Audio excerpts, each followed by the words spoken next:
Para quem não sabe, a teoria e a prescrição de habilidades motoras no judô hoje é baseada nas fases do combate, né?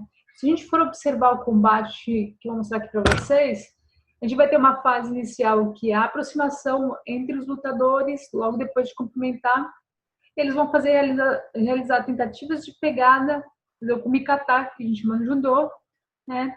E logo depois de realizar a pegada, eles vão tentar atacar um ao outro com ações objetivando a projeção do oponente, né? Caso o atleta não consiga projetar o oponente, logo em seguida os atletas tentam realizar ações no combate de solo, como vocês podem observar agora. E caso esse atleta não consiga efetivar um ippon, né, conquistar a vitória no combate competitivo, eles retornam para as mesmas fases logo depois de uma breve pausa pelo árbitro, como vocês observaram agora. Entender esse processo é interessante para auxiliar na melhora das habilidades motoras específicas desses atletas. Ao mesmo tempo que quando você faz uma análise tática para poder entender um pouco mais sobre a habilidade motora do seu atleta ou do oponente, isso pode ajudar na formação de novos atletas e até mesmo para consagrar habilidades que você pode, porventura, variar, né, modificar para causar uma certa imprevisibilidade. Uma coisa interessante que a gente consegue visualizar dentro dessas análises de combate competitivo é que as ações do judô, elas têm fases. Então, a gente tem uma fase geral que é a aproximação entre os atletas, e nessa aproximação acontece uma série de ações, né? Ela dura, porventura, entre 5 e 10 segundos. Logo depois, temos uma fase de pegada que hoje, depois da mudança das regras em 2018, pode durar até 40, 45 segundos, né? Até acontecer um ataque, mas essa fase normalmente tem entre 5 e 10 segundos no máximo, até acontecer um eminente ataque em alto rendimento. Os ataques, eles podem ser sequenciados, assim como eles podem acontecer de uma maneira única, que é o mais frequente hoje em dia, e podem durar até 1,5 segundos. E as defesas também. Então, defesas sequenciadas de taisabaki e até mesmo contra-golpe podem durar até 2,5 segundos dentro do alto rendimento, por causa da quantidade de ações. Em seguida, nós temos o combate de solo. Às vezes, os atletas vão para o solo e rapidamente eles levantam, mas outras vezes eles conseguem se consagrar, conquistar, né, na verdade, uma imobilização ou uma chave de braço, ou até mesmo um estrangulamento, que pode, porventura, fazer com que eles obtenham a vitória. Tá? E nós temos também um momento de pausa, que é interessante principalmente para fazer análise do que aconteceu na luta e reutilizar algumas táticas ou modificar outras táticas também. Né? Então, essas são as fases do combate de judô. E aí, quando você observa as fases, cada uma delas tem uma característica. Por exemplo, a fase de aproximação, ela tem várias ações que às vezes não são determinantes, mas que podem mobilizar uma ação consequente que é determinante, como, por exemplo, o tipo de pegada. Então, se, por exemplo, eu me aproximo do oponente com uma posição anterior-posterior, com a perna esquerda à frente, normalmente a minha tentativa de pegada vai ser de esquerda. Mas se eu me aproximar com a perna anterior-posterior direita à frente, normalmente a minha tentativa de pegada vai ser de direita. Pode acontecer o inverso? Pode. Isso é usado de maneira tática? É. Então é importante ficar bem ligado para ver qual é o tipo de atleta que tem ambidestria e qual o tipo de atleta que consegue lutar com posições trocadas. O Conte, vários atletas já fizeram isso em alto rendimento, né? Eu não vou citar tantos nomes agora aqui para vocês, mas, por exemplo, atletas do Japão normalmente cruzam pegada e posicionamento de perna, tá? Assim como coreanos também têm esse hábito. A gente também tem uma posição mais frontal, né, de ataque, né, que é mais observada dentro de categorias mais pesadas, normalmente. E temos também um momento de disputa de pegada, que hoje é bem restrito, porque você tem que tentar realizar a pegada o quanto antes, para não fugir muito do combate, né, diante das regras. As pegadas, elas têm diversas configurações. Normalmente, a gente observa hoje pegadas que são simétricas, ou seja, os atletas pegam no mesmo lado, ou assimétricas, que são pegadas mais defensivas. Mas, para vocês terem uma ideia, a gente consegue reconfigurar e configurar análise de pegada em mais de 12 configurações de uma maneira bem sólida. Então, é muito importante esse tipo de análise para que você consiga associar a pegada com um tipo de golpe. E mais, quando você analisa o ataque, que é a próxima fase, a gente vai ter que entender que não é só o ataque que tem que ter um olhar um pouco mais profundo, mas sim um tipo de orientação, né? Se é para frente, se é para trás, se é para um lado, se é para o outro, tipo de alavanca biomecânica utilizada, tipo de defesa, possivelmente possa estar associado com esse ataque. Tudo isso precisa ser observado dentro de uma eminente análise técnico-tática. Em seguida, a gente tem combate solo, que possibilita diversos tipos de defesa, assim como as três principais ações, né, no judô, que são imobilização, chave de braço e estrangulamento. Na pausa, normalmente, a gente vai ver muita questão associada com punição, decisão do árbitro, mudança de estratégia. E é interessante entender um pouco mais a cabeça dos árbitros nessa questão, porque dependendo do rigor que ele tem com relação às regras, ele vai ter um olhar e um tipo de tomada de decisão. Então, analisar o tipo de árbitro e qual tipo de tomada de decisão que ele tem também é interessante para esse momento. Pensando nisso, a gente utilizou para esse trabalho uma categoria que é a menos 81 quilos. Tá? E é interessante observar que nessa categoria, assim como em outras, a gente consegue entender um pouco mais sobre a associação entre o tipo de pegada e o tipo de ataque, já que essas duas ações elas são determinantes para a vitória no combate competitivo de judô.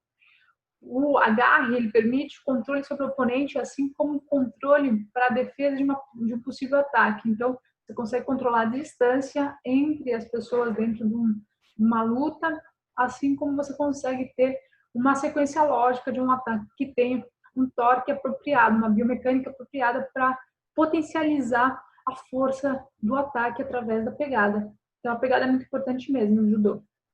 Por exemplo, o Kim, que era um atleta na época que a gente fez trabalho de menos 81 quilos, ele conseguia ter diversas variações de golpe com a mesma pegada. Isso acontece com bastante frequência no judô.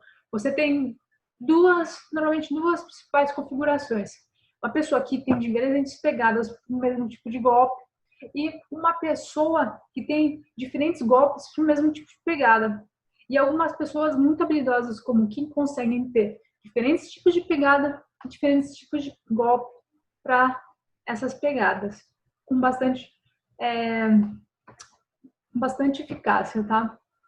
Partindo disso, o objetivo desse artigo foi examinar os sistemas de técnica e tática em situações de vitória e derrota em homens do sexo masculino durante as competições de elite judô, usando essa análise discriminante, que é uma análise que a gente faz através de inteligência artificial ou até mesmo em softwares mais desenvolvidos na parte de estatística, tá?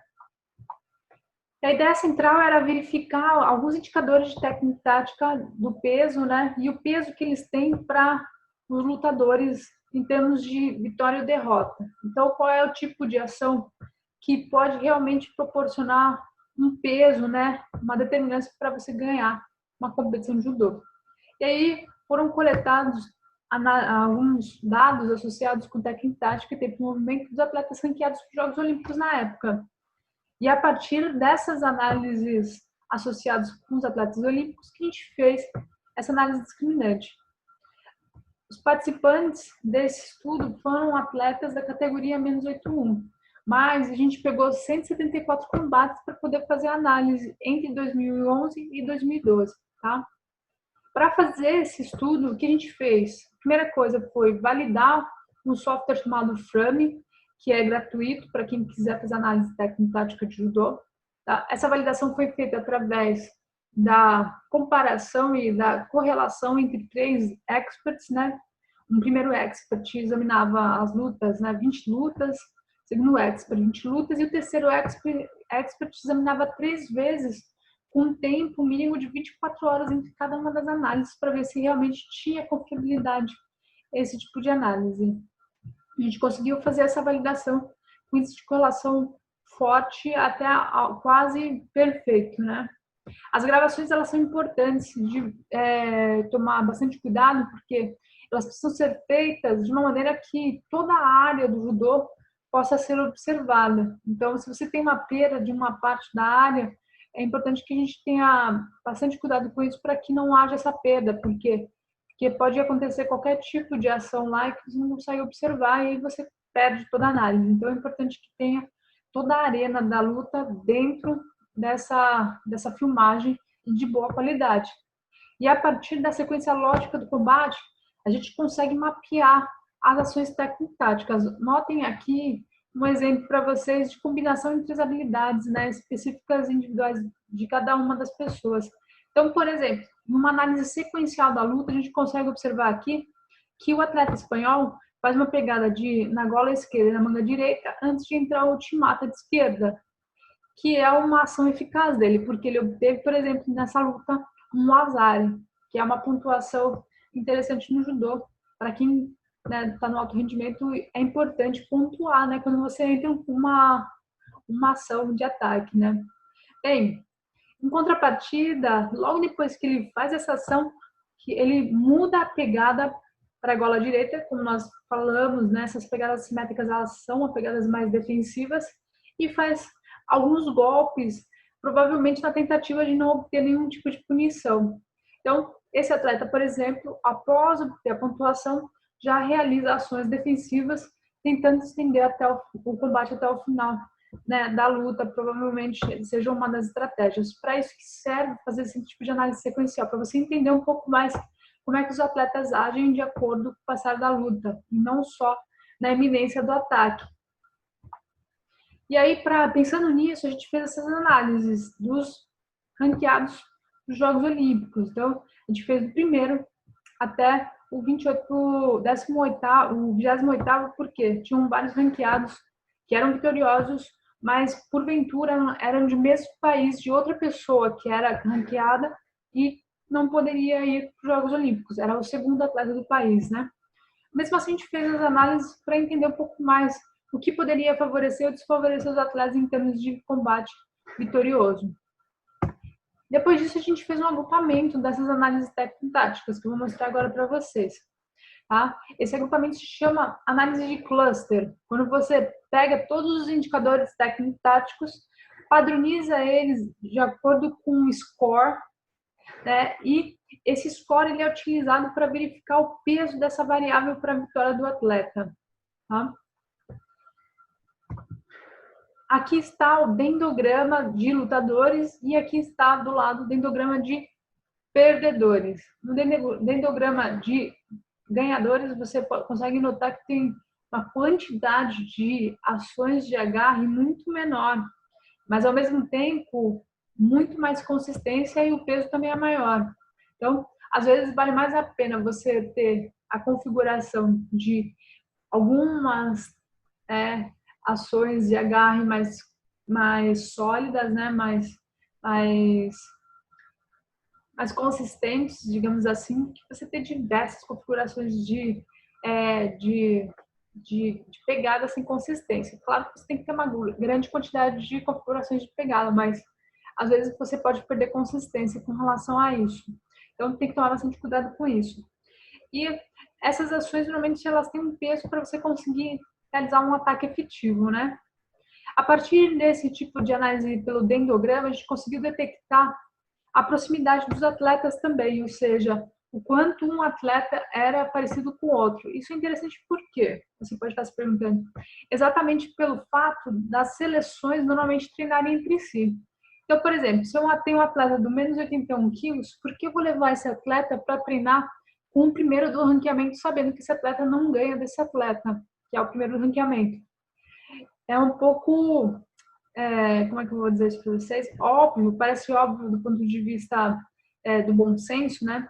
Mas para quem é do judô, normalmente a ideia central de você levar um atleta para treinar com outro atleta que porventura é mais forte, é para tornar esse atleta forte. Só que a gente não olha a outra faca desses dois gumes, o outro lado desses dois gumes, né? Que é a intenção disso e o que acontece, né? Normalmente, quando você leva um atleta seu para treinar com um atleta forte, ele também mostra as fragilidades dele, ele também está sendo estudado. Então, se você faz uma prática como essa, de relacionar os atletas, é mais interessante você trazer esse atleta seu para treinar com outro atleta que tem ações similares ao primeiro do ranqueamento, só que não tem o mesmo tipo de eficácia. Por exemplo, o italiano, que era o 17º nessa configuração, ele tinha ações técnico-táticas bem próximas às do Kim, só que ao mesmo tempo ele não tinha o mesmo tipo de eficácia. Ou seja, a possibilidade do atleta que você normalmente assistência perder, né, numa possível competição é bem menor se você pegar um atleta que tem um ranqueamento bem longe. Isso aqui pode ser feito com sparring também. Então, se você tem na sua academia diversas pessoas que servem como sparring, utilizar a análise técnico-tática dessas pessoas para fazer uma aproximação dos possíveis oponentes do seu próprio atleta. E essa é a coisa interessante desse artigo, é mostrar que você consegue agrupar as pessoas de acordo com as ações técnico-táticas para você poder utilizar ações contextuais com sparring similares aos atletas que são bem ranqueados no mundo. Então, fica aí considerações finais. Para a prescrição de habilidades específicas para o judô, é necessário você considerar o estilo pessoal de cada lutador, né? Lado dominante, tipo de pegada, tipo de golpe e orientação. Em competições, as prescrições de habilidades específicas precisam realmente considerar os oponentes, o nível competitivo, sexo, classe de idade, categoria de peso. E a prescrição ela precisa considerar cada fase do combate, uma vez que os padrões recomendados de acordo com o contexto do combate podem, porventura, ser mais interessantes, né, em longo prazo. Alguns referenciais para vocês poderem acompanhar. Então, arigatou, muito obrigada pela atenção.